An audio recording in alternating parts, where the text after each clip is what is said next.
এখন আমরা দেখব লং ট্রান্সমিশন লাইন।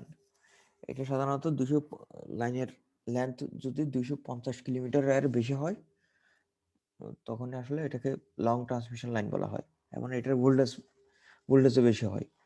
আচ্ছা,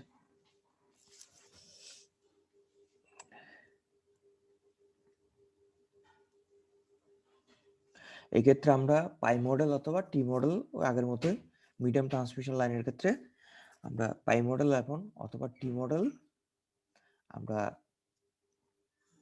ইউজ করতে পারি। এবং একটু দেখেন, এখানে একটু ক্যালকুলেশনটা একটু জটিল আর কি।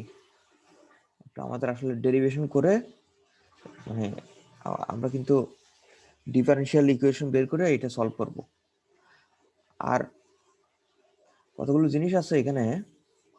আমাদের কিন্তু ডিস্ট্রিবিউটেড প্যারামিটার ধরে নেওয়া হচ্ছিল।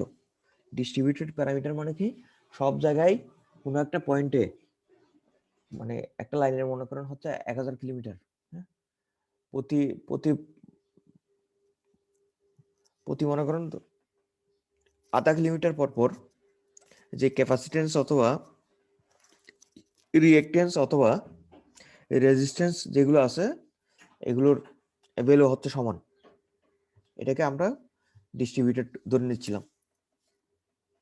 এটা ধরে নেওয়ার একটাই কারণ, আমরা এটা ধরে নিচ্ছি, ধরে নেওয়ার একটাই কারণ, কারণ আমাদের আসলে লাইনের মধ্যে যদি ভিন্ন ভিন্ন ভিন্ন ভিন্ন জায়গায় ভিন্ন ভিন্ন ক্যাপাসিটর তৈরি, মানে এই প্যারামিটার গুলো ধরে নিই, তখন আমরা ক্যালকুলেশন করতে পারবো না। সে কারণে আমরা একটা টোটাল ক্যাপাসিট্যান্স ইউজ করে, মানে টোটাল ক্যাপাসিট্যান্স অথবা টোটাল ইন্ডাকটেন্স অথবা টোটাল রেজিস্ট্যান্স আমরা পরিমাপ করে ওইটাকে আমরা পার ইউনিট লেন্থ আমরা নিয়ে যাই, যাতে আমাদের ক্যালকুলেশনের সুবিধা হয়। এটাকে বলা হয় ডিস্ট্রিবিউটেড প্যারামিটার। মানে এই জিনিসটাই হচ্ছে ডিস্ট্রিবিউটেড প্যারামিটার। আমরা যে প্যারামিটার গুলো আছে এগুলোকে ইকুয়ালি ডিস্ট্রিবিউট করে দিলাম প্রতি ইউনিট লেন্থে। এটার একটাই কারণ, সেটা হচ্ছে এই যে আমার ক্যালকুলেশনে সুবিধা হওয়া, আর কিচ্ছু না।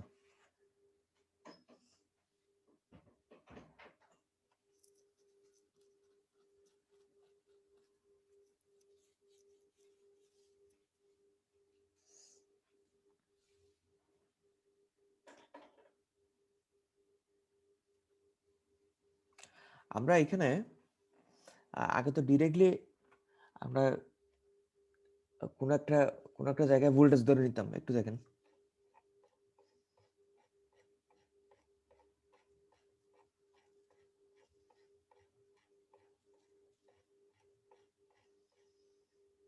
আমরা কোন একটা জায়গায় ভোল্টেজ ধরে নিতাম, আউটপুটে আমরা রিসিভিং এন্ডে ভোল্টেজ, মানে আমরা ধরে নিতাম আর কি, কোনো একটা জায়গায় ভোল্টেজ ধরে নিয়ে অন্য ভোল্টেজ গুলো খুব দ্রুত বের করতাম। এখন লং ট্রান্সমিশন লাইনে এই প্রবলেমটা মানে অনেক বেশি সিভিয়ার হয়। মানে আমরা এখানে কোনো কনস্ট্যান্ট ভোল্টেজ ধরে নিতে পারি না। সেই কারণে আমরা যেটা করি, আমরা আসলে এই যে লেন্থের, মানে আমরা ডিফারেনশিয়াল ক্যালকুলেশন ইউজ করি। ডিফারেনশিয়াল ক্যালকুলেশন ইউজ করার মানে প্রতিটা পয়েন্টে আসলে আমরা ভোল্টেজ প্রোফাইল এবং হচ্ছে কারেন্ট প্রোফাইল, আমরা ওইটা ক্যালকুলেশন করার ট্রাই করি।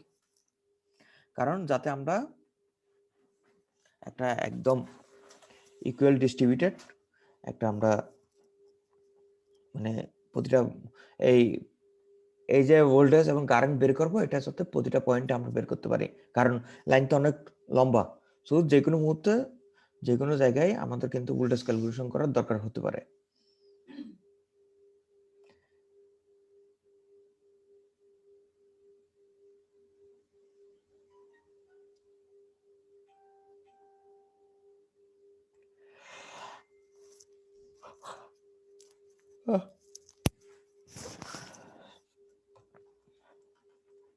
তো এখানে দেখেন,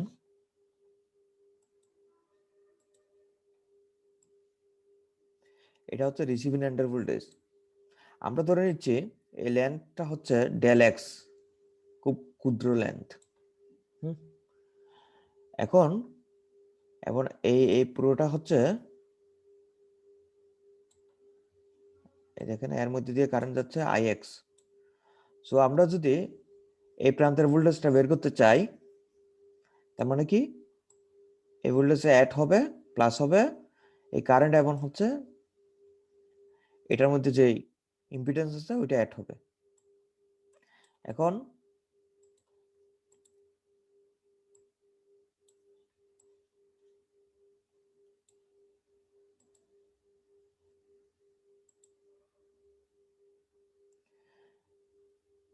এটাকে যদি আমরা এই ডিফারেন্সিয়েশনের মতো আমরা ক্যালকুলাস যদি আসি, তখন দেখেন আমরা যেহেতু খুব কম লেন্থ নিচ্ছি, মানে ডেল এক্স এর পরিমাণ যখন হচ্ছে জিরোর কাছাকাছি যায়, তখন তো আমরা এটা ডিফারেনশিয়াল ইকুয়েশন হিসেবে লিখতে পারি। এটা লিখলাম। একইভাবে যদি আমরা আইসিএল ইউজ করি, কারেন্ট ডিস্ট্রিবিউশন ল, মানে কেসিএল, কারশফ কারেন্ট ল, এটা ইউজ করলে কি হবে, এখানে দেখেন এই আইএক্স আমাদের টার্গেটটা থাকবে যে রিসিভিং এন্ডের যে কারেন্ট ওইটার সাপেক্ষে রিসিভিং এন্ডের কারেন্ট এবং রিসিভিং এন্ডের ভোল্টেজের সাহায্যে যে সেন্ড ইনপুট সাইডের ভোল্টেজ এবং কারেন্ট বের করা, আগের মতোই টার্গেট। একইভাবে এই জিনিসটাও বের করা যায়। এখন দেখেন এই দুইটাকে যদি সাবস্টিটিউট, মানে যদি আমরা আরেকটু ম্যানিপুলেট করি, তখন দুটো ইকুয়েশন মিলে তখন একটা second derivative, second order differential equation পাওয়া যায়। এখন এই সেকেন্ড অর্ডার ডিফারেনশিয়াল ইকুয়েশনকে আমাদের সলভ করতে হবে। এই সলভ করার পর এই যে আমরা একটা দুইটা ইকুয়েশন পাবো। অবশ্যই যেহেতু সেকেন্ড অর্ডার ডিফারেনশিয়াল ইকুয়েশন, এখানে এটা আমরা ম্যাথমেটিক্সে পড়ছিলাম, আমরা এই সলিউশনটা পাবো। এখন আসলে এই সলিউশন থেকেও আমাদের বেশি যেটা অনেক বেশি গুরুত্বপূর্ণ, সেটা হচ্ছে এটা, এই যে এই গামা।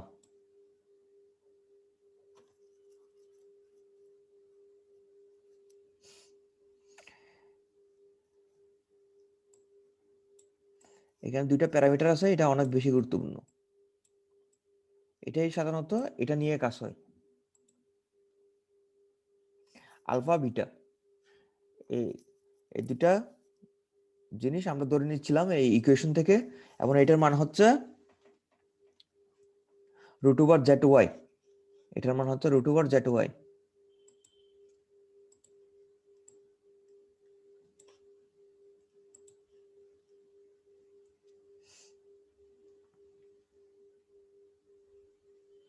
এই আলফার মান হচ্ছে অ্যাটেনিউশন কনস্ট্যান্ট, এবং বিটার মান হচ্ছে ফেজ কনস্ট্যান্ট।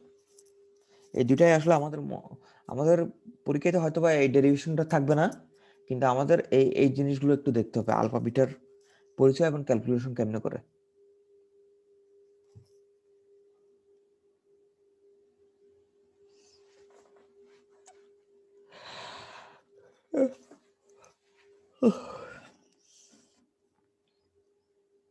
এখন যদি এটা একটু আরেকটু ম্যানিপুলেশন করলে আমরা এই ইকুয়েশন গুলো পাবো। জাস্ট একটু দেখলে হবে, আমাদের কিন্তু এখান থেকে অত বেশি দেবে না, আমরা ছোটখাটো জিনিসগুলো দেবো, মানে আলফা বিটার সংজ্ঞা, কেন এটার সিগনিফিকেন্সটা কি, এবং এই যে আইএক্স ভিএক্স আমরা মানে এটা ডেরিভেশন করতে দেবো না আর কি। আমরা এখান থেকে জাস্ট এটা সিগনিফিকেন্স গুলোই দেব। এর পরে আছে আসলে এই জিনিসটা, ক্যারেক্টারিস্টিক্স ইম্পিডেন্স।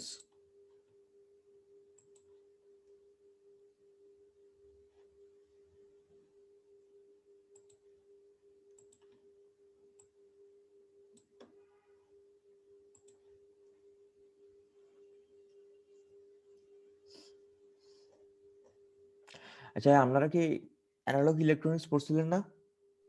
জি স্যার। ওখানে ক্যারেক্টারিস্টিক্স ইম্পিডেন্স নাম শুনছেন? স্যার ওটা আমরা অ্যানালগ ইলেকট্রনিক্স না স্যার, ওটা আমরা স্যার ইয়েতে ইএমটি কোর্সে পড়ছিলাম। ওইটা কি? হ্যাঁ, ওইটা কি?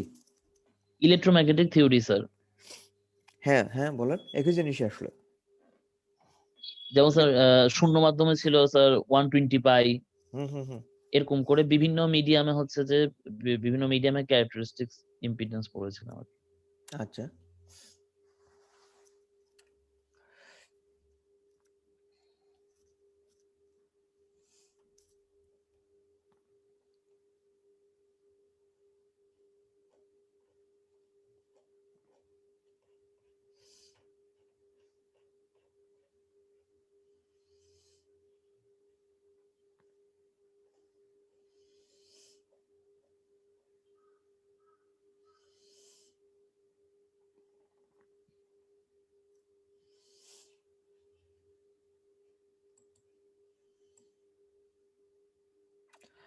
আমাদের এখন আসলে টার্গেটটা হচ্ছে এই যে এটা আমরা একটু পরেও পড়তেছি।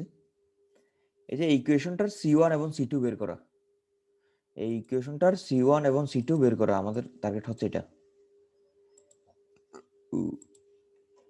সো এটা কেমনে বের করতে পারি? যখন x is equal to 0, vx is equal to vr।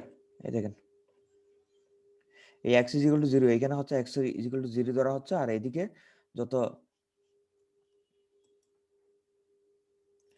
ডান দিক থেকে বাম দিকে যাব তত x এর মান বাড়তে থাকবে। এটা যদি 0 হয়, এটা এটা এখানে ধরছিলাম আমরা x প্লাস ডেল x।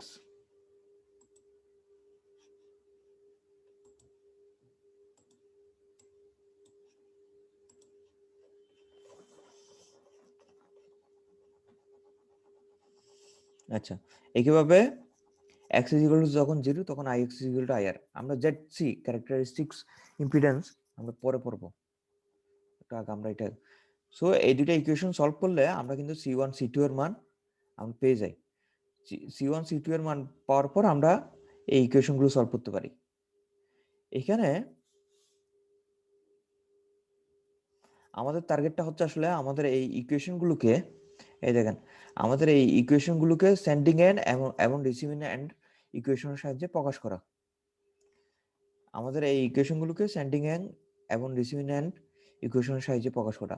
এই যে Vx এবং Ix, এটা তো আসলে সবার জন্য, যে কোনো একটা পয়েন্টের জন্য। সো এটাকে যদি আমরা সেন্ডিং এন্ডের সাপেক্ষে প্রকাশ করি, এক্স ইজ ইকুয়াল টু যখন এল এল আমরা ধরে নিচ্ছিলাম, তখন এই ইকুয়েশনটা এরকম হয়ে যায়। এবং এবং এখানে হচ্ছে দেখেন, ওই এ বি সি ডি আগের মতোই, এ বি সি ডি আগের মতোই আসলে জিনিসগুলো এটা করার পর এই জিনিসটা পাওয়া যায়। আমাদের নর্মালি এত বড় ডেরিভেশন দেওয়ার কথা না, ট্রাই করবো আসলে মানে অ্যাভয়েড করার জন্য। আমরা একটু, আমি তবু হচ্ছে পড়ে নিয়েন আর কি।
Hello, hello.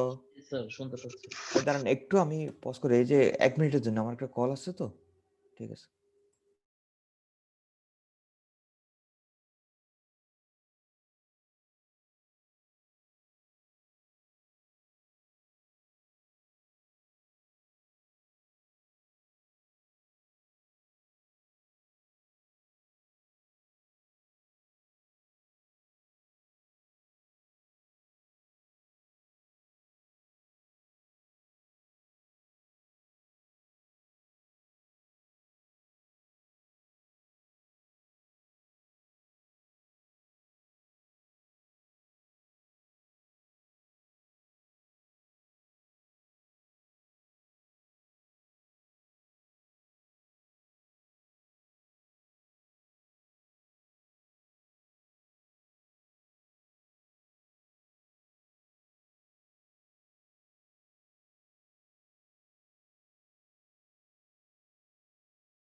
হ্যাঁ, হ্যালো, হ্যালো। জি স্যার। হ্যাঁ, সরি আসলে আমার একটা কল আসছিল।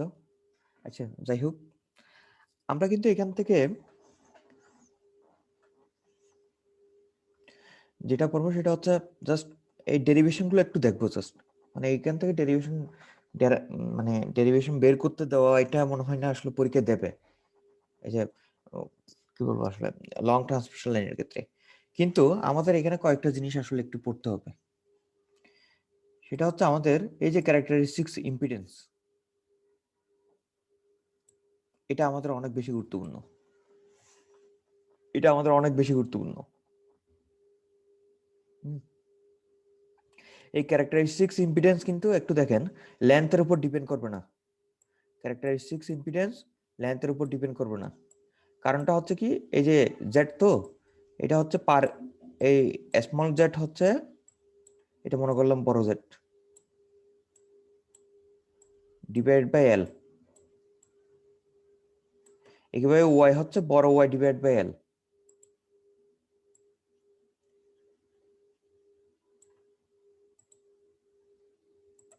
সো এখানে কাটাকাটি যায় আর কি এই এই যে ক্যারেক্টারিস্টিক্স ইম্পিডেন্স কখনো লেন্থের উপর ডিপেন্ড করে না এটা এটা আসলে ম্যাটেরিয়াল ক্যারেক্টারিস্টিক্স এর উপরে ডিপেন্ড করবে সো ক্যারেক্টারিস্টিক্স ইম্পিডেন্স যে কোনো জায়গার এটা পুরোটাই আসলে ম্যাটেরিয়ালের উপর ডিপেন্ড করবে এবং তার মধ্যে কতটুকু ইন্ডাকটেন্স তৈরি হচ্ছে অথবা রেজিস্ট্যান্স আছে ওইটার উপর ডিপেন্ড করে ক্যারেক্টারিস্টিক্স ইম্পিডেন্স ডিপেন্ড করবে আচ্ছা স্যার এখানে একটা কোশ্চেন ছিল। বলেন স্যার বইতে দেখেছিলাম যে মানে ক্যারেক্টারিস্টিক্স ইম্পিডেন্স কে অনেক সময় সার্জ ইম্পিডেন্স বলে হ্যাঁ স্যার। হ্যাঁ এই একটু পরে দুটার বলতেছি মধ্যে হ্যাঁ পরে আচ্ছা বলতেছি দাঁড়ান এই যে ক্যারেক্টারিস্টিক্স ইম্পিডেন্স এখানে তো একটু দেখেন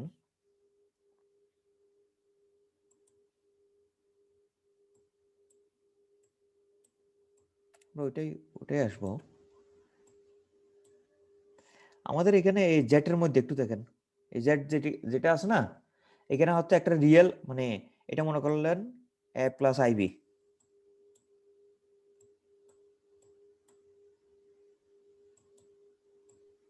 রিয়েল পার্ট একটা রিয়েক্টিভ পার্ট। হ্যাঁ অবশ্যই তো জি স্যার। থাকবে আবার সি প্লাস আইডি লেখা যায় না জি স্যার।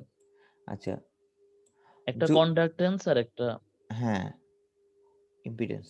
আচ্ছা এখন এখন মনে করেন এই দুইটা এই দুইটা জিনিস আসলে নাই, মানে ইমাজিনারি পোর্শন নাই, তখন কি হবে? এ বাই সি না? জি স্যার কমপ্লিট রিয়েল। হ্যাঁ কমপ্লিট রিয়েল। তার মানেটা কি? ওই লাইনের মধ্যে আসলে কোনো ক্যাপাসিটেন্স এবং ইন্ডাকটেন্সের কোনো মানে ইনফ্লুয়েন্স নাই। বুঝছেন কতটা? কারণ কোনো জায়গায় যদি ক্যাপাসিটেন্স থাকে, মনে করেন হচ্ছে আর প্লাস জে এক্স না, আর প্লাস জে জে এক্সএল, এটা না, জে এক্স আর কি। জি স্যার। এই এক্স মানে হচ্ছে এক্সএল মাইনাস এক্সি, এটাই তো, এক্সএল মাইনাস এক্সি। জি স্যার। এখন মনে করেন এই জিনিসটা জিরো, তার মানেটা কি? এটা আসলে পুরোটা আসলে মানে রেজিস্ট্যান্সের উপর ডিপেন্ড করতেছে। বুঝছেন কতটা? জি স্যার। সো কোনো জায়গায় যদি আমরা কোনো একটা লাইনে যদি আসলে আমরা যে ইন্ডাকটেন্সের যেই ইফেক্ট এবং হচ্ছে ক্যাপাসিটেন্সের যেই ইফেক্ট হয়, একটা আরেকটাকে দিয়ে যদি নালিফাই করতে পারি, তাহলে ওই জায়গাটা হচ্ছে আহ, ওই এই যে ক্যারেক্টারিস্টিক্স ইম্পিডেন্সের এই স্পেশাল কন্ডিশনটাকে বলা হয় সার্চ ইম্পিডেন্স লোডিং। বুঝা গেছে? জি স্যার বুঝতে পেরেছি। হ্যাঁ, কারণ ওটা ওটা এখন এই ক্ষেত্রে একটু দেখেন, এটার ক্যারেক্টারিস্টিক কালকে আগামীকাল হচ্ছে কিছু জিনিস পড়াবো, এটা এই স্লাইডে নাই, আমি বই থেকে পড়াবো। সেটা হচ্ছে এটার অনেক গুরুত্বপূর্ণ, মানে অনেক কিছুই আছে, কারণ এটার উপর বেস করে একটা লাইনের ক্যাপাসিটি ডিটারমাইন করা হয়। সাধারণত কোনো একটা লাইন এর বেশি তো আসলে ক্যাপাসিটি নিতে পারবে না। এর বেশি নিতে পারবে? মানে এমনি দেখেন, একটা লাইনের মধ্যে দিয়ে কারেন্ট কখন সর্বোচ্চ যাবে? যখন আসলে আর একটা লাইনের মধ্যে তো আর প্লাস জে এক্স না, একটা লাইনের নর্মাল অবস্থায়। জি স্যার। হ্যাঁ পাওয়ার এখন ফ্যাক্টর একের কাছাকাছি হ্যাঁ হলে পাওয়ার ফ্যাক্টর একের কাছাকাছি হলে, সো একটা লাইনের মধ্যে দিয়ে কারেন্ট যখনই যাবে, উম, যখন সর্বোচ্চ যাবে তখন আসলে পাওয়ার ফ্যাক্টর সাধারণত একের কাছাকাছি হবে। তার মানে সার্কিটটা নর্মালি মানে রেজিস্টিভ রেজিস্টিভ সার্কিট হবে। হুম, এখন যদি এই যে সার্জ ইম্পিডেন্স লোডিং এর ক্ষেত্রে আমরা সাধারণত এটা ডিটারমাইন করি একটা লাইন সর্বোচ্চ কত পরিমাণ পাওয়ার নিতে পারে। এটা সেই কারণে আমরা ওই যে ক্যাপাসিটেন্স এবং হচ্ছে রিঅ্যাকটেন্সের ভ্যালুটাকে আমরা জিরো ধরে নিয়ে, যাতে হচ্ছে সর্বোচ্চ পাওয়ার মানে কারেন্ট যেতে পারে, কারেন্টের উপর বেস করে তো পাওয়ার আমরা ক্যালকুলেট করি, ওইটা ক্যালকুলেট করে আসলে আমরা ক্যাপাসিটি বের করি। বুঝা গেছে? সো আমাদের দুই ধরনের লাইন ডিজাইনের ক্ষেত্রে দুই ধরনের প্যারামিটার আছে, না দুই ধরনের আসলে ক্যাপাসিটি আছে। একটা হচ্ছে ইলেকট্রিক্যাল ক্যাপাসিটি আর একটা হচ্ছে থার্মাল ক্যাপাসিটি। ইলেকট্রিক্যাল ক্যাপাসিটি সাধারণত আমরা সার্জ ইম্পিডেন্স লোডিং দিয়ে ইলেকট্রিক্যাল ক্যাপাসিটি ডিটারমাইন করি। আর থার্মাল ক্যাপাসিটি হচ্ছে সাধারণত এটা থেকে সাধারণত 2 গুণ অথবা 3 গুণ বেশি হয়। থার্মাল ক্যাপাসিটি একটা লাইন ডিজাইন করা হয় সাধারণত সার্জ ইম্পিডেন্স লোডিং এর জন্য, থার্মাল ক্যাপাসিটির জন্য কখনো কনসিডার করে লাইন ডিজাইন করা হয় না। থার্মাল ক্যাপাসিটি যখন কনসিডার করা হয় তখন শুধুমাত্র শর্ট টাইমের জন্য কনসিডার করা হয়, কারণ থার্মাল ক্যাপাসিটি অকার করে যখন লাইনের মধ্যে কোনো ফল্ট হয়। বোঝা গেছে? অথবা লাইনের মধ্যে কোনো অ্যাবনর্মাল কন্ডিশন তৈরি হয়। সো আমরা যখন আসলে কোনো একটা লাইন ডিজাইন করা হয়, সাধারণত বলে না এত কিলোওয়াট একটা লাইন, অথবা এত কিলোওয়াটের একটা লাইন, তখন আসলে আমাদের কিন্তু থার্মাল ক্যাপাসিটি দিয়েই সরি সার্জ ইম্পিডেন্স লোড দিয়ে ওই ক্যালকুলেশনটা করা হয়। এবং স্বাভাবিক অবস্থায় এটার বেশি পাওয়ার কিন্তু ওই লাইনের মধ্যে ফ্লো হতে পারবে না। আসলে এটা হয় না, এর থেকে কমই হয়, কারণ লাইনের মধ্যে সবসময় তো ইন্ডাকটেন্স এবং ক্যাপাসিটেন্স থাকবে এবং তার একটা ইফেক্টও থাকবে। ঠিক আছে?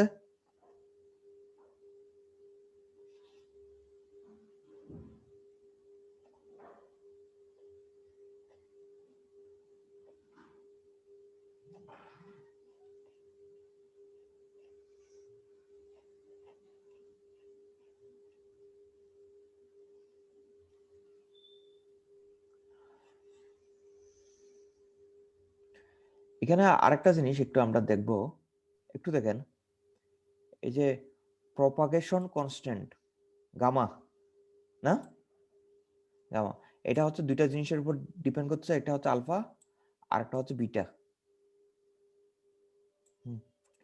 এই যে আলফাটা হচ্ছে এটিনিউয়েশন কনস্ট্যান্ট আর বিটাটা হচ্ছে ফেজ কনস্ট্যান্ট। এখন দেখেন এই লাইনটা যদি এই যে পিওরলি রেজিস্টিভ লাইন হয় তখন কিন্তু এই অংশটা জিরো, বিটা কিন্তু জিরো।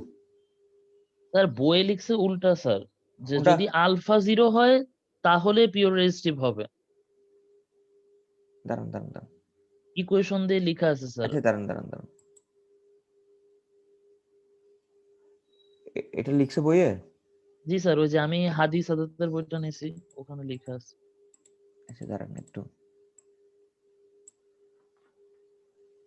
আচ্ছা গ্রেঞ্জারের বইটা দেখি, দাঁড়ান।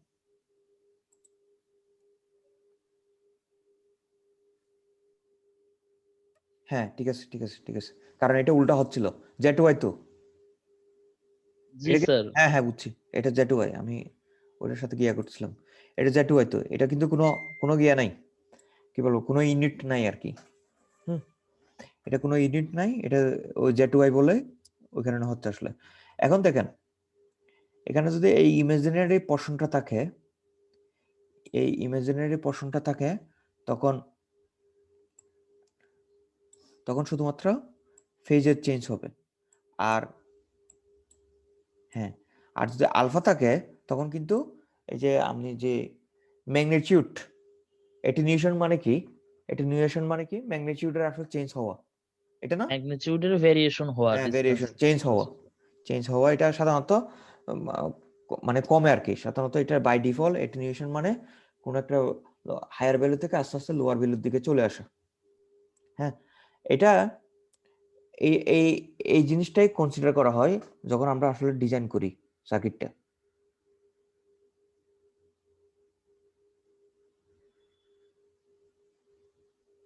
হ্যাঁ, এই জিনিসটা কনসিডার করা হয় যখন আমরা আসলে সার্কিটটা ডিজাইন করি, কারণ এগুলোর উপরে আমাদের অনেকগুলো যে আমরা আগামী ক্লাসে কিছু অংশ পড়ব, সেটা হচ্ছে এগুলোর উপর বেস করে আমরা এই যে বিভিন্ন ইলেকট্রোম্যাগনেটিক যে আসলে সিগন্যাল পাঠানো হয়, হুম, লাইনের মধ্যে তো ইলেকট্রোম্যাগনেটিক সিগন্যাল পাঠানো যায় না? জি স্যার। হ্যাঁ, কারণ ওই যে আমরা কমিউনিকেশনের জন্য ইউজ করি অনেক সময়।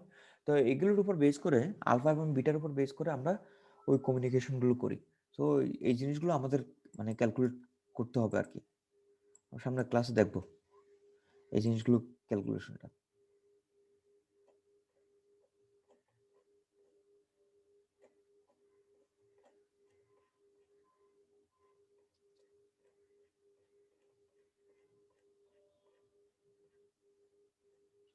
এখান থেকে মোটামুটি লং ট্রান্সমিশন লাইনের থেকে সাধারণত কোনো ম্যাথ দেওয়া হবে না আর কি, কোনো ম্যাথ দেওয়া হবে না, ম্যাথ দেওয়া হবে প্রথম দুইটা থেকে,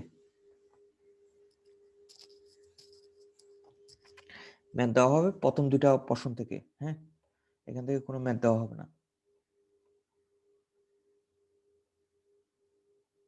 সো আপনারা হচ্ছে এই ম্যাথগুলো একটু হাতে করবেন, আর এখান থেকে যেটা হবে আমি আগামী ক্লাসে বলে দেবো। এখান থেকে মানে লং ট্রান্সমিশন লাইন থেকে সাধারণত এসআইএল নামে একটা জিনিস আছে, আমরা ওইটা একদম কালকে ডিটেলস পড়বো। এসআইএলটা কি? এটা লোডিং। হ্যাঁ, সার্চ ইম্পিডেন্স লোডিং, এটা অনেক অনেক বেশি গুরুত্বপূর্ণ। এটা আমরা আগামী, এখানে স্লাইডে নাই তো আমি আর ভুলেও গেছিলাম, এটা এটা আমরা আগামী দিন পড়বো আর কি। এটা আলাদাভাবে স্লাইড করে নিতে হবে একটা, যে এটা গতবার তৈরি করছিলাম সে কারণে আমি টাইম পাই নাই আসলে, তাড়াহুড়ো করে তৈরি করা লাগছে। ওটা আমরা দেখবো, ওটা দেখার পরে ওটার হচ্ছে সিগনিফিকেন্সটা আমাদের কিন্তু দরকার। আমাদের বারবার বলছে আমাদের লং ট্রান্সমিশন লাইনে আমাদের কোনো ডেরিভেশন আসবে না, কিন্তু আমাদের যে বিভিন্ন প্যারামিটার আছে এই প্যারামিটারগুলো সিগনিফিকেন্স গুলোই আমাদের জানতে হবে। এটা হলে কি হয়, এটা হলে কি হয়, এটা কেন ইউজ করা হচ্ছিল, এই জিনিসগুলো। এই পর্যন্ত কারো কোনো কোয়েশ্চেন আছে?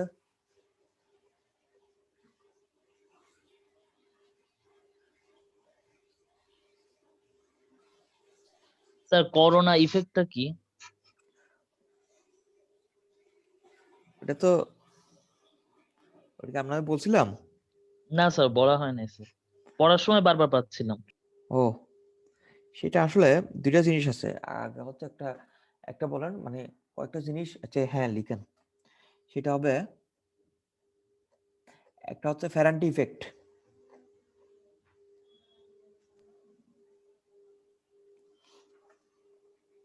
আরেকটা হচ্ছে স্কিন ইফেক্ট। একটু জায়গা দিয়ে দিয়ে দিয়ে লিখেন। জি স্যার। আরেকটা হচ্ছে করোনা ইফেক্ট।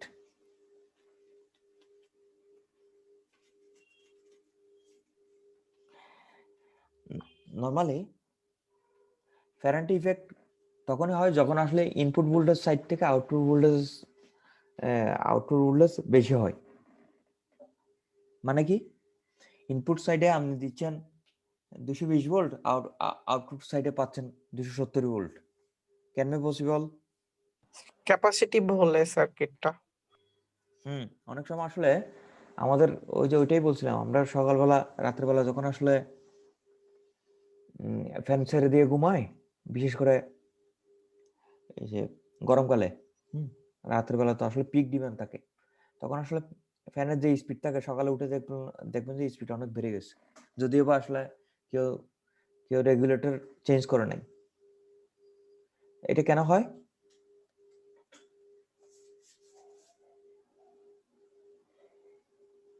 এটা কেন হয় মানে রাত্রেবেলা যে মনে করেন ফ্যান হচ্ছে দুইয়ে দিলেন আর কি, হ্যাঁ, তখন যে স্পিডে ঘুরে বা মানে বাতাস লাগে আমাদের, সকালবেলা দেখা যায় হচ্ছে স্পিডটা অনেক বেড়ে গেছে।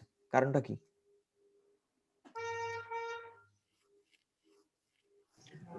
স্যার ফ্যানের টার্মিনালে ভোল্টেজ বেড়ে গেছে। হ্যাঁ, কারণ যে আমরা কি জানি আসলে, আমাদের যে রোটেশন, আমরা কিন্তু এটা তো আসলে ইন্ডাকশন মোটর না। সো ইন্ডাকশন মোটরের যে রোটেশন, এটা শুধুমাত্র এটা এটা কিন্তু ভোল্টেজের উপর ডিপেন্ড করেই। সো এবং সাথে সাথে তার টর্ক। সো নর্মাল অবস্থায় যেটা হয়, পিক টাইমে যেটা হয় আসলে, সবগুলো লাইন তো কানেক্টেড থাকে, মানে লোডের সাথে কানেক্টেড থাকে, এবং ওই টাইমে আসলে মানে টার্মিনাল ভোল্টেজটা কমে যায়, কারণ অনেকগুলো সোর্স যদি একটা লাইন থেকে নেয়, এটা পিসিসি বলা হয়, পয়েন্ট অফ কমন কাপলিং। অনেকগুলো লাইন থেকে যখন মানে অনেকগুলো অনেকগুলো সোর্স যখন একটা লাইন থেকে, না অনেকগুলো লোড যখন একটা সোর্স থেকে কানেকশন নেয়, তখন ওই পয়েন্টের আসলে ভোল্টেজটা ড্রাস্টিক মোটামুটি ড্রপ করে। এখন যদি এটা তো রাত্রের অবস্থা, মনে করেন 11টার অথবা 12টার দিকে অথবা 10টার দিকে, এরপর যখন 4টা 5টার দিক হয়, তখন তো আসলে ম্যাক্সিমাম লোডে আসলে ডিসকানেক্ট হয়ে যায়, মানে মানুষ ইউজ করে না।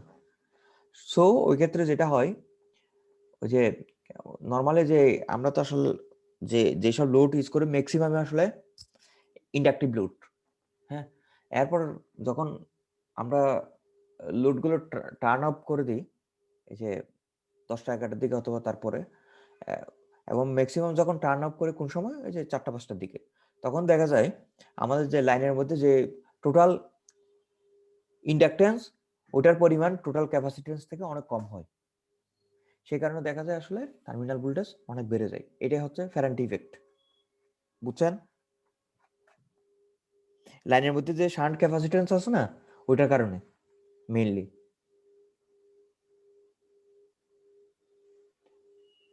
এটা সাধারণত লং ট্রান্সমিশন লাইনের ক্ষেত্রে হয়। একটা গেল, আরেকটা হচ্ছে করোনা ইফেক্ট। করোনা ইফেক্টটা কি? সেটা হচ্ছে একটা লাইনের মধ্যে যখন হচ্ছে হিউজ পরিমাণ, মানে দুটা লাইন আছে, হ্যাঁ, দুটা লাইন যখন আছে, তো দুটা লাইনের মধ্যে যখন হচ্ছে আসলে হিউজ পরিমাণ ভোল্টেজ ডেভেলপ করবে, তখন আসলে দুটা লাইন পাশাপাশি তো ক্যাপাসিটর হিসেবে কাজ করে না, পাশাপাশি পাশাপাশি তো আসলে ক্যাপাসিট্যান্স হিসেবে কাজ করে।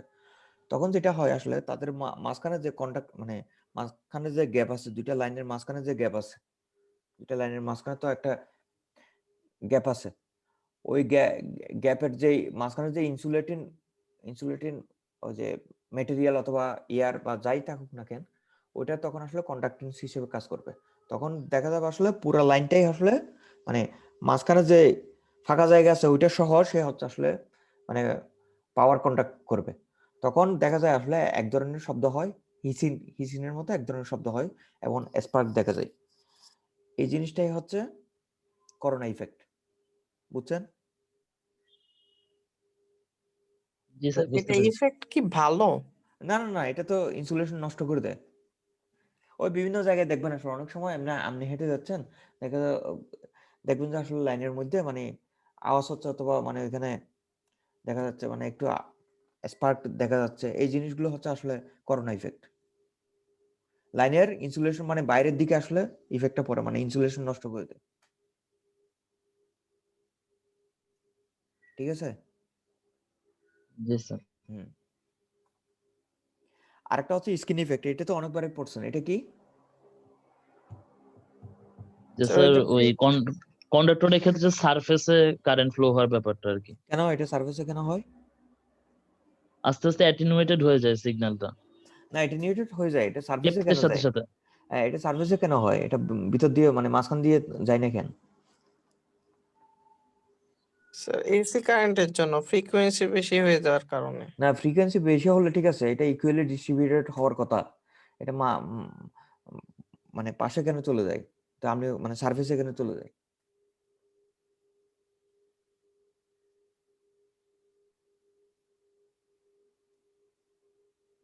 এটা একটু দেখেন, এটা হয় যেটা সাধারণত লাইনের মধ্যে যে আসলে ফ্রিকোয়েন্সি থাকার ফলে তো ইন্ডাকটেন্স তৈরি হয় না?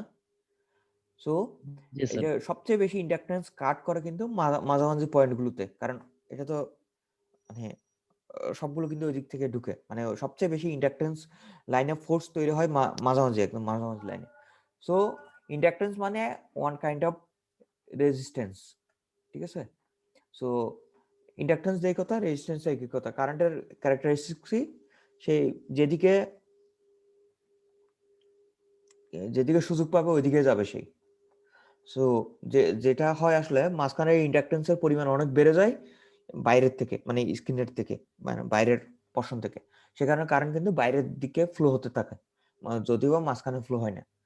এটার ফলে ওই যে করোনা ইফেক্টের মতোই আসলে আস্তে আস্তে ইনসুলেশন নষ্ট করে দেয়। ঠিক আছে? মানে স্যার মাঝে স্যার রেজিস্টিভিটি বেশি থাকে, তাই তো? হ্যাঁ, ইন্ডাকটেন্সের ফলে ইন্ডাকটেন্স ক্রিয়েট হয় তো। ইন্ডাকটেন্সের ফলে। হ্যাঁ হ্যাঁ, তো মাঝখানে হচ্ছে রেজিস্টিভিটি তার বেশি ক্রিয়েট হয়, সে কারণে ও হচ্ছে ওই যে বাইরের দিকে আউটার সারফেস দিয়ে ফ্লো করার ট্রাই করে। কারণ যেদিকে তো আসলে পাতটা রেজিস্টিভ কম, ওইদিকে সে তো ফ্লো করার ট্রাই করবেই। ঠিক আছে? জি স্যার। আচ্ছা আচ্ছা, আজকে আমার একটু কাজ আছে, তো আমি আর বেশিক্ষণ পড়াবোই না, একটু পরে অ্যাটেন্ডেন্সটা দিয়ে আমি মোটামুটি আজকে অতটুকু পর্যন্ত আর কি। জাস্ট আজকেরটা এত বেশি কিছু নাই, এখান থেকে জাস্ট এই সিগনিফিকেন্স, ক্যারেক্টারিস্টিক্স, ইম্পিডেন্স, তারপর হচ্ছে গামা, আলফা, বিটা, এগুলোর সিগনিফিকেন্স গুলো দেখলে হবে, এখানে ডেরিভেশন দেবো না।